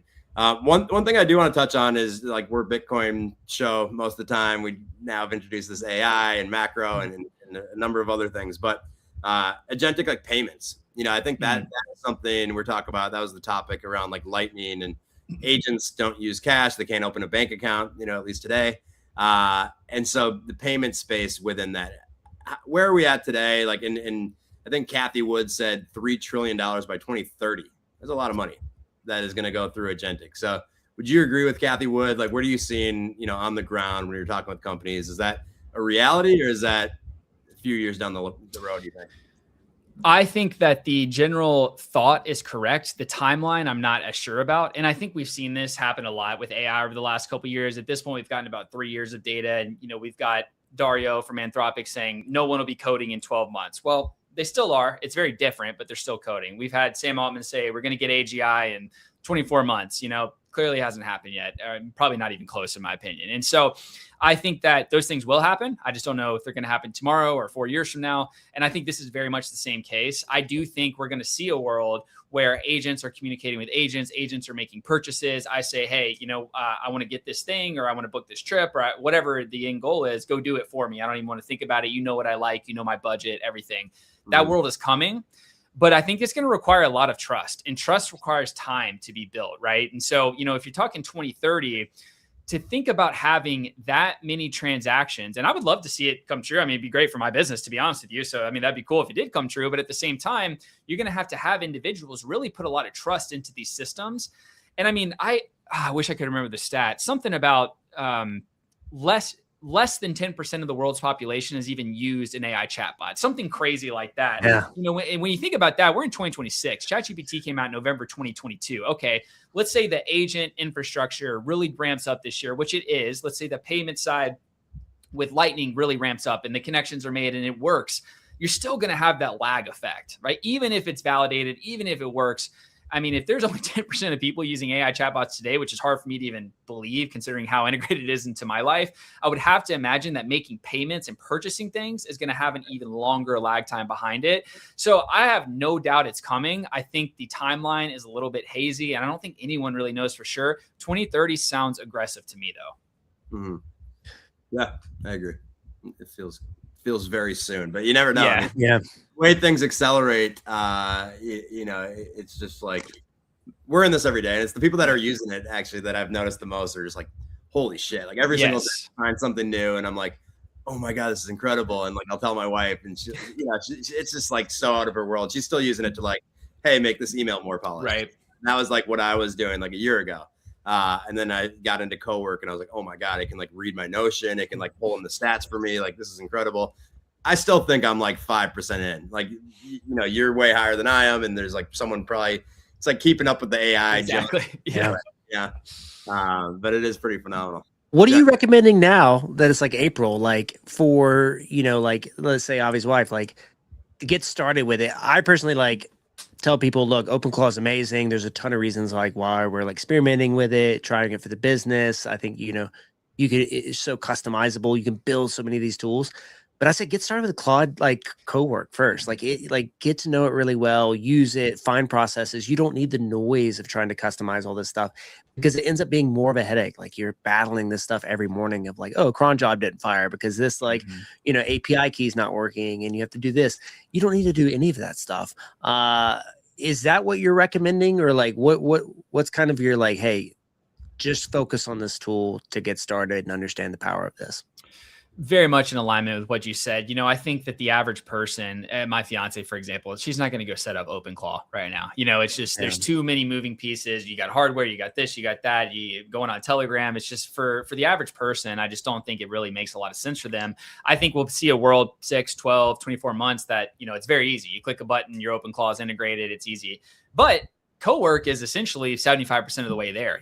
For instance, you can connect Notion, Slack, granola if you're recording calls. You can connect all these different tools, and it's so easy to set up. You literally click the plus button, you log into the tool, whatever the tool is, you can plug it into Junction Health and see your blood work and chat with Claude about your blood work. Nice. You know, it's so easy and straightforward. And so for my fiance, I use her as a kind of a barometer, because very similar, you know, I just say, hey, look, here's what you're doing day to day. All you got to do is connect these tools. You just go into Claude and ask you questions about it. It'll pull that from there. So I do think a couple things about that. It tells us that the future of work is definitely less going into these third-party tools and diving through it and spending a lot of time clicking things, trying to figure out how it works, and a lot more connecting it and just talking in natural language to figure out what's going on behind the scenes. So I think everyone's going to have some sort of agent, you know, kind of in line with the payment stuff we were talking about. But I think for now, I could not recommend Claude's agent tools enough. CoWork specifically, it is so good. It can organize files on your desktop. It can take over your computer. I will say the computer use in the Chrome desktop, or excuse me, the Chrome extension, they're okay. You know, Yes. they're okay. I was really trying to test it hard yesterday, and it was just taking forever. But that's one of those things that 6 months from now, they'll roll out an update that it's way, way better, right? So I think Claude CoWork is the best place anyone could start. There's rumors that ChatGPT is trying to condense all of their different features into ChatGPT, and I think they're going to have their version of CoWork. So whether you're using one or the other, I'm kind of indifferent there. But using a big lab to create your agentic use cases right now for 99% of people, that's where you want to start. Yeah, I mean, it's almost like your my homepage, and I'd imagine for you Exactly. guys, that's where you first thing you do in the morning. And what I'm excited, I think ChatGPT at least started this first, and I know now Claude's catching up with like things that are built on top of it. So like apps that are created just for, you know, I think Orbitz did something initially with like ChatGPT and these little plugin apps that can like, it's almost like a skill in a way. Which is something that I still haven't utilized for how much I go into Claude. Like I don't use the skills nearly as much. So could you share like any like skills or the ones that you like use on a day-to-day basis and how you use them, and maybe even taking a step back, like what is a skill? I don't want to give you 30 questions. Yeah. Well, I'm really glad you asked that. Actually, I think skills are probably the number one thing that people are not using that they should be using with LLMs. They're so cool. And so think about, you know, once again, going back to the example of what are you doing a lot of every day? And I can give you some examples. So let's just do something that we all do every day. We prompt, right? So we go into an LLM, whether it's ChatGPT or Kimi or Claude, and we prompt something. Well, what a lot of people don't understand is there is a science to prompting. You know, we've all heard the term prompt engineering. Yeah, whatever. What does that actually mean? Every LLM has a different way of responding to your prompts. And so I have skills, and I'll touch on what skills are and how you create them in a second, but I have unique skills for every LLM. So if Claude gave me some output, I say, hey, use the ChatGPT skill to create a prompt so I can ask it the same question, basically. And it's already researched the documentation on GPT prompting best practices. It's baked into the system. It spits out the prompt. I copy it and paste it into the system. So a skill is essentially, it's a markdown file, which is, you know, for non-technical people, it's like a Word doc, right? It's just a document that has instructions inside of it. And so if you find yourself doing something over and over again, you can say, hey, you can literally just tell Claude, let's make a skill based on this activity. We're doing this over and over again. You know, YouTube, I'm really trying to grow on YouTube and put a lot of energy there. So I was spending a lot of time creating thumbnails inside of Nano Banana. And if anyone's created graphics with whether it's, you know, ChatGPT or Gemini, Nano Banana, or Grok, it's pretty good, but it's really hard to get it exactly how you want it. Really hard. And it's very frustrating. And you'll find it yourself prompting it a million times. So what I did was I finally got some output that I had just nailed and it was perfect. And we had this whole thread inside of Claude. And I said, great. Now, based on all of this context, we finally got it right. Create the Nano Banana prompting skill based on your new knowledge that we can use to create new graphics in Nano Banana. And now I pretty much one-shot every graphic that I create because I'll say, here's the concept, use the Nano Banana skill and give me the prompt. And so now I have a perfectly formulated prompt that's been tested, that's been proven, that's been validated. And I just take it over there and it works really, really well. And it's literally as simple as that. You just say, hey, let's create a skill on X subject, ideally one that, you know, it has some context on. And it pops up with the button. You can save the skill. It's saved to your skills. And the way you prompt it and bring it up, you just say use skill, name, skill, use Nano Banana skill. It's very simple. It's very straightforward. This is such a hack because I feel like everyone's probably repeating things each day into their chatbots and they're going back and forth. You can skip all of that and just use skills. And it really, really works. Really good. What's the advantage of that versus just saying like saving the memory? Is that like you have to compress a lot less than if you're using the skill versus saying saving the memory? The real problem is that memory with AI sucks. Honestly, that's the real problem. And while it can remember your name and it can remember your job or your business, it remembers these big key facts.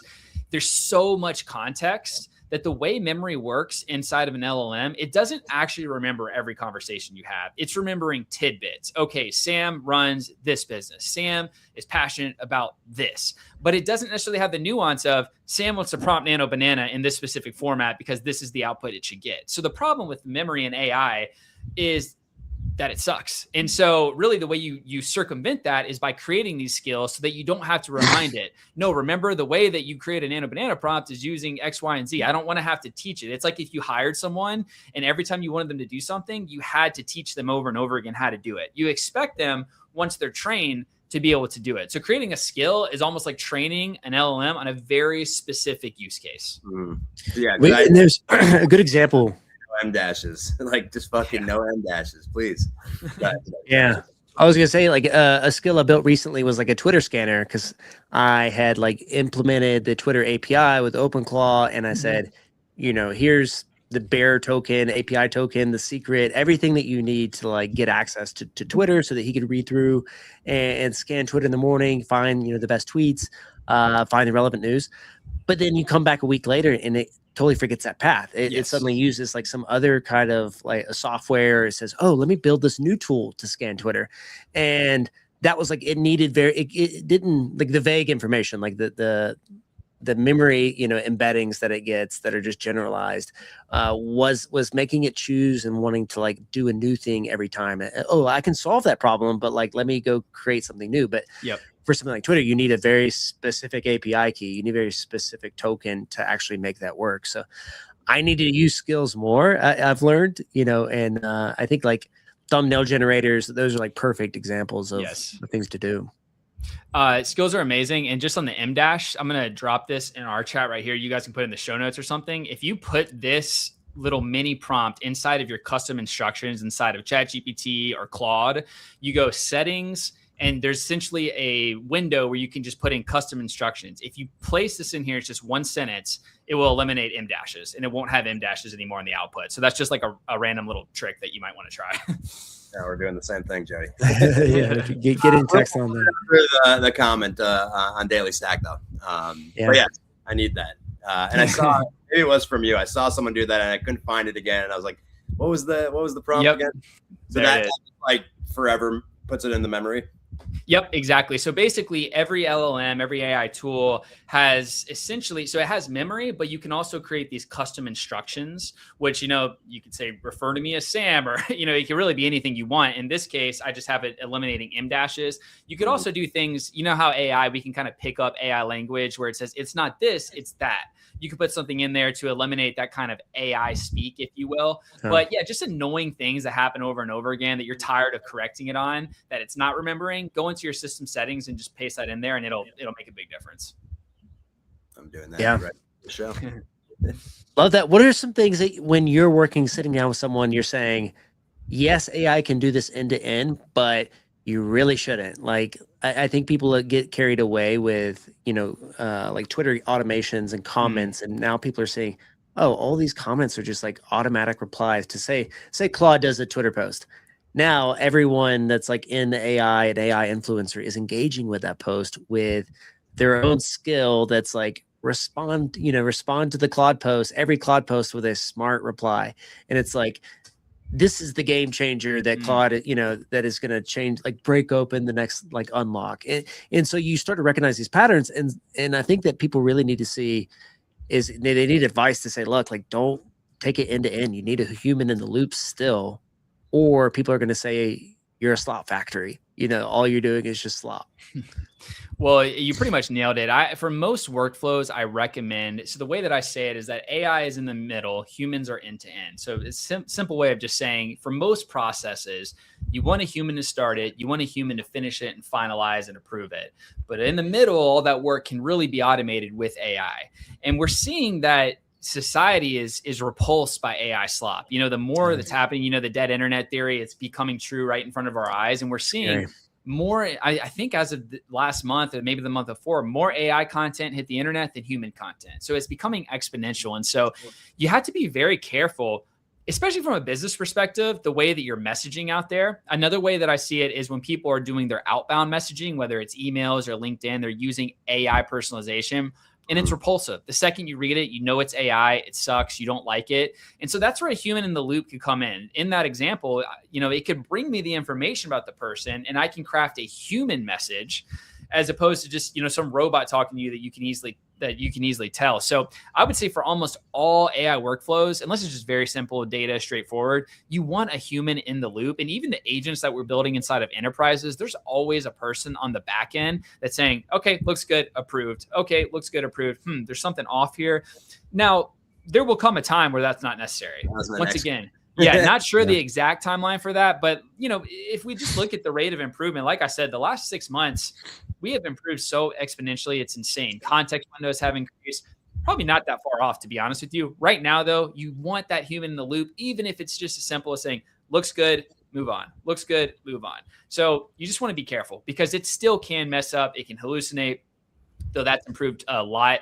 And so you just want to cover all your bases and make sure that what you're getting makes sense and it's working for your use case and it's accurate, most importantly.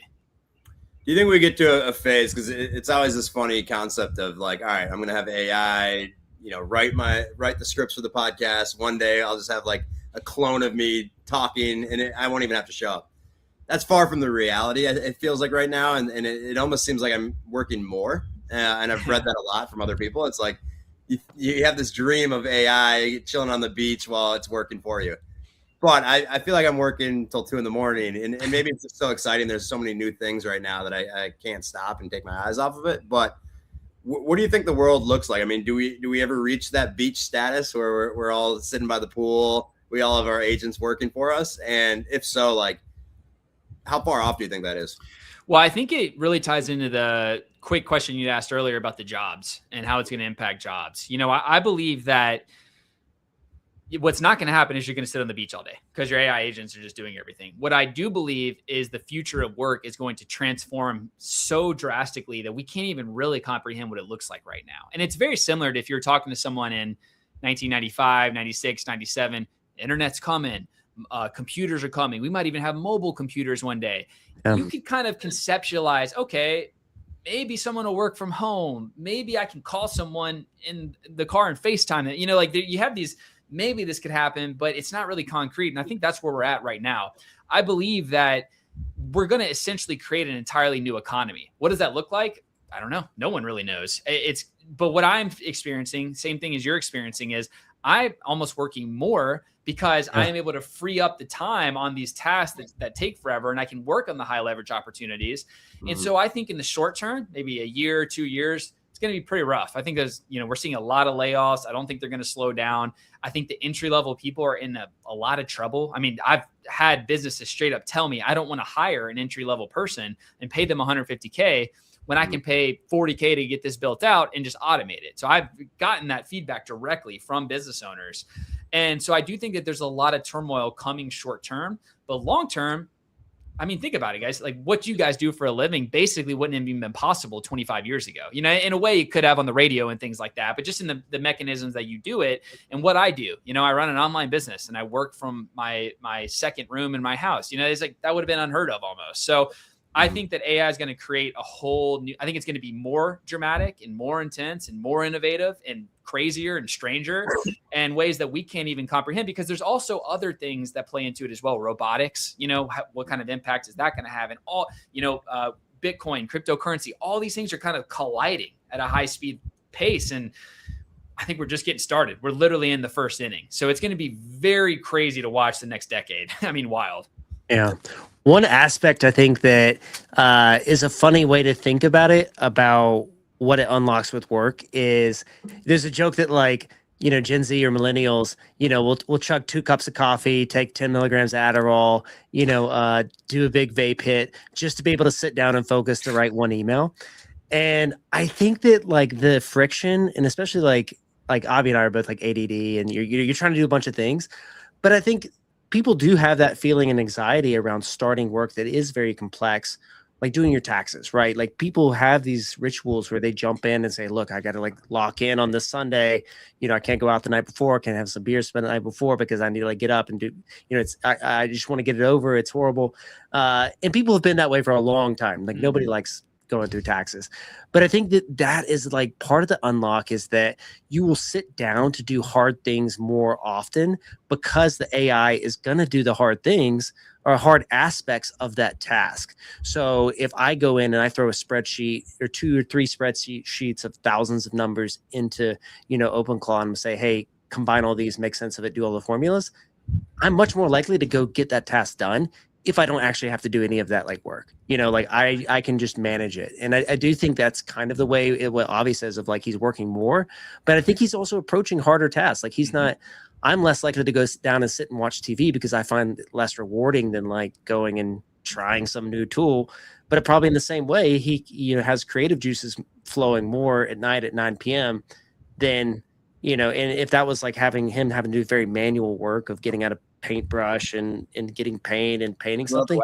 Like I was able to put that together. I wouldn't have like sat down, learned how to code and do it. I would have paid someone $2,000, $3,000 to do it now. And so I think it's, you brought up a good point, Jody, because I think it's like revenge of the nerds. This is like the inverse of it. It's like revenge of the guys that were sellers that always had creative ideas and now can like get their revenge on the nerds that were developers in a sense.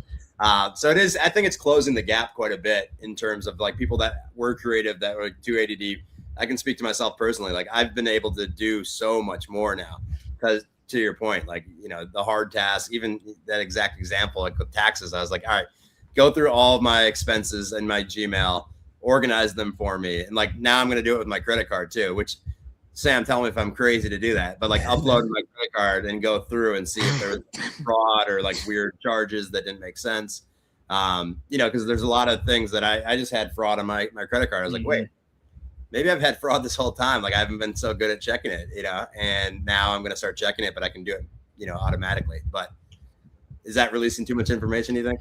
I don't think so. I think that it's inevitable, to be honest with you. And you just bring up such a great point because it's like, do you want to go line by line every single week or month of your credit card statement? Or do you just want to say, hey, check if there's fraud, check if there's any weird transactions here that stand out? I think it's pretty obvious. And, one thing that it's really helped me a lot is voice transcription. So one thing AI has done really well is these apps that, help with voice transcription. There's a lot of them and it's so good, And so a great example, is the taxes. And I had to send a huge proposal to an enterprise business about a month ago. And in the past, I would have had to think about our conversations. We had probably 5 calls, go through the transcripts. I had to read all these documents. I have to put together a Word doc. Instead, boom, open up the transcript and I say, I want you to review every call that we've had, all the email threads, Slack messages, my internal notes and previous conversations with you. And then I want you to build out the rough draft of the proposal, which once again, human in the loop, it builds a rough draft. I come in there and then I start really working on it. There's so much less friction to get to that point than there used to be. It would have taken hours and hours and I would have just procrastinated and just not wanted to do it. But if I can just jump into the rough draft, I mean, that's completely different than having to research all this stuff that I know, but I don't remember every detail. So things like this, I mean, it is a huge, huge unlock.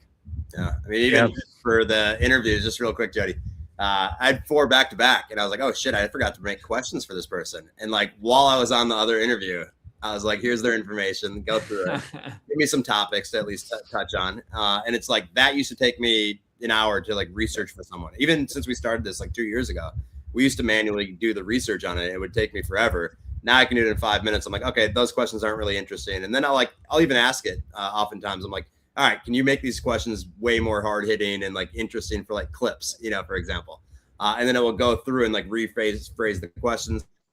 I don't like read off the screen when I'm like, asking these questions, but I'll use it as a frame of reference for topics. And like, it does deep research. It'll scour the internet, to find things that no one's thought about. It's not like the front page of Google. Like it will go deep and I can go find out about like, some childhood experience that they had and I've had so many people reach out to me like, your questions are phenomenal. And I'm just like chuckling in my head. I'm like, thank you, Claudius. It's not to expose our entire right the whole process. Sam, as we're getting close to time, what can you leave us with? Who should be working with you? Like, how can you help them? What should most businesses be thinking about? Like, you get to speak to that, or maybe more of our audience is like, just looking at like where to get started, actually making impact, right? Yeah, certainly. So, one thing I try to do in my YouTube channel is talk to non-engineers, because I think it can be intimidating when you're thinking about artificial intelligence, but you don't have a coding background or you're not an engineer as your background. It's really not as intimidating as you would think. Yeah. And so if you're just looking to get started and you want to, just go to YouTube. YouTube University has just about everything you could ever need. A couple hours of education will completely transform the way that you use these tools. So what I would say to just kind of the regular person, maybe you're in a job, just start playing with these tools, because if you're like me, and you want to get good at something quickly, the way to do it is to front load information at the beginning so you can understand the concepts, but then get your hands dirty, because you can read books, you can take courses, but until you're actually just playing with it and trying to get it to work, it's a lot harder to actually conceptualize the best way to use it for your specific use cases. And so I would say, educate yourself, understand the basics, but then just start playing with it. Pay $20 a month for one of the subscriptions. It doesn't even matter which one. From a business standpoint, I think about it like this. You need to think about what is taking too much time, what's costing too much money, or where can we trim some of our fat and get our profits even higher? And really, that just is a matter of looking at your bottlenecks. You just think about operationally from a day-to-day standpoint. I'm spending too much time on something. My team's spending too much time on something. That's a great place to start. And I like to tackle it bottleneck by bottleneck. You don't want to tackle it all at once. Choose one specific thing, try to solve that problem, make sure it works, make sure you feel good about it, and then move on to the next one. And after 6 to 12 months, you're in a situation where your business could potentially be transformed. And so that's really how I would recommend starting for just about everyone. Mm-hmm. Just gonna give you a quick shout out here. Check out Sam's YouTube, because it's really good, dude. I that's how I found you. I was like, thank you. This guy's really good. Thumbnail skills killing it. Doing a good job. They've gotten way better over the last couple months. I'll tell you that. So sell the skill. Make some money on that. I mean, you really should have 50,000, subscribers easily. So I was pretty surprised. And so if you're listening, you want to like learn more about what Sam's doing, I highly suggest it, honestly. Check out his YouTube. What's the website for Integri? It's just integri.biz. And so the concept is integrate AI, integrate AI into your business with YouTube, trying to help people with their business or just in their workflows, their jobs and everything. Looking at things in the future, like potentially free communities, people can come on board, get those skills for free and things like that. For now, a lot of those resources are on YouTube, including that skill that we talked about. So definitely check that out. And we will give a little shout out to our sponsor, Rhino. So Sats Drop, fun game they just launched, or we launched really with them. And the whole point of our show, let's help people stack every day, whether it's knowledge from our friend Sam here, or it's going to be Bitcoin itself, long-term value. So Sats Drop is just a way to give away free sats every day. You sign up for Rhino, it'll drop in your wallet. You get like one drop every day, but there's some ways that you can also like get additional drops, potential 10K sats every day. And hopefully that's going up. We have a green day today that we're working with.